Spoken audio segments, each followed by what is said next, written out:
Hello Facebookers, YouTubers, karters, whoever you are. Just a monthly update on KnighTorque Ltd. So no race car this time. It blew its gearbox in the second race at Brands Hatch, so that's off at the doctor's at the moment. So reasonably busy this month. A few cadet and pro kart engines to work on. So firstly, this customer come to me, quite a strong engine. You know, it was reasonably solid on the dyno, but upon flow testing the exhaust, it was about as bad as they get in terms of sort of gold, silver, bronze. It was a bronze minus, unfortunately.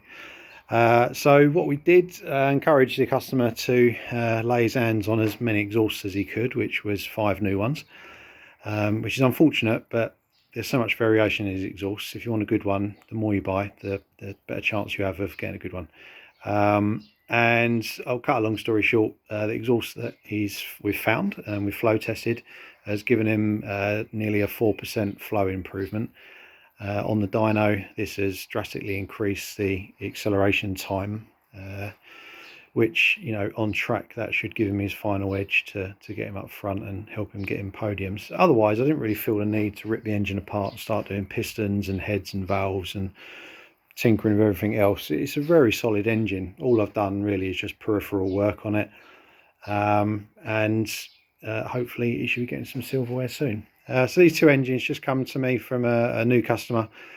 Basically they were Clubman engines and they need upgrading to the latest 2022 rule specs, so they probably need skimmed heads, skimmed blocks, chop the magnets down a bit, optimizing here and there.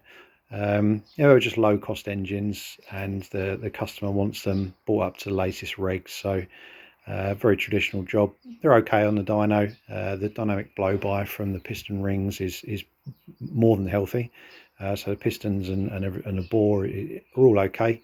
So again, just traditional upgrade work. Moving on, we've got these sort of leisure pro kart engines here. Done a quote for the customer, sort of we're looking for around about 12 horsepower, keep the revs around about 6,500 RPM, in order to sort of keep the cost down and give them a bit of longevity.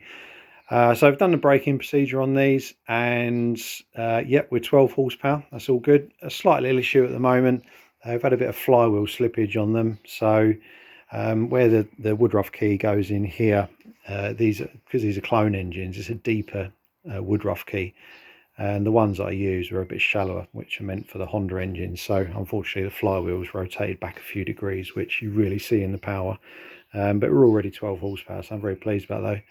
So we've got these sort of chop down inlets here. We cut the top off of the Honda thing and put this Ram Air foam air filter on. Makes a huge increase to flow. These look like Honda exhausts, and you're probably thinking, why don't I go for some nice racy tubular jobs? These are heavily reworked standard exhausts. They're as good as any tubular exhaust, as me and my friends have dynoed and raced. They will match any pipe that you want to put against them.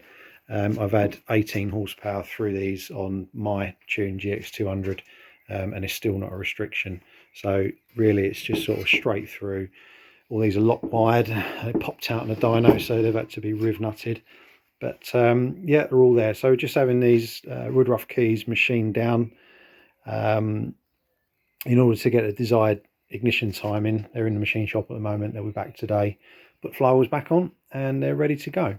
So unfortunately, Wayne Jenkins engines left yesterday. He bought those in, and after the rebuild they're now at 17 horsepower, which is fantastic. They're about 16.5 when they were first done, so all the cams and tappets and everything is settled in, and it will be off hammering them around a track near you soon. So I'll try and do a monthly update on what's going on at KnighTorque.